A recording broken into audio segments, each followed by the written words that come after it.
ऊज देश में अय्यूब नामक एक पुरुष था। वह खरा और सीधा था और परमेश्वर का भय मानता और बुराई से दूर रहता था। उसके 7 बेटे और 3 बेटियां उत्पन्न हुईं।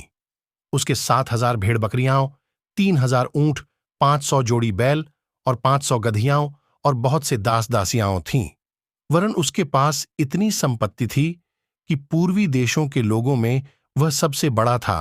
उसके बेटे बारी बारी से एक दूसरे के घर में खाने पीने को जाया करते थे और अपनी तीनों बहिनों को अपने संग खाने पीने के लिए बुलवा भेजते थे।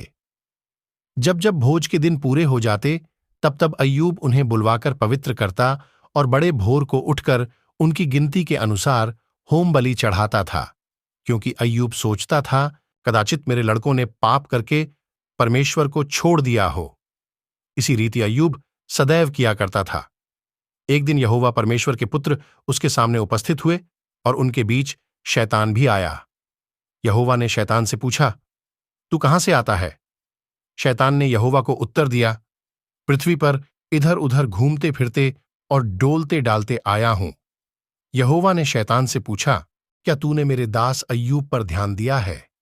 क्योंकि उसके तुल्य खरा और सीधा और मेरा भय मानने वाला और बुराई से दूर रहने वाला मनुष्य और कोई नहीं है। शैतान ने यहोवा को उत्तर दिया, क्या अय्यूब परमेश्वर का भय बिना लाभ के मानता है? क्या तूने उसकी और उसके घर की और जो कुछ उसका है उसके चारों ओर बाड़ा नहीं बांधा? तूने तो उसके काम पर आशीष दी है और उसकी संपत्ति देश भर में फैल गई है। परंतु अब अपना हाथ बढ़ाकर जो कुछ उसका है उसे छू, तब वह तेरे मुंह पर तेरी निंदा करेगा। यहोवा ने शैतान से कहा, सुन, जो कुछ उसका है वह सब तेरे हाथ में है, केवल उसके शरीर पर हाथ न लगाना।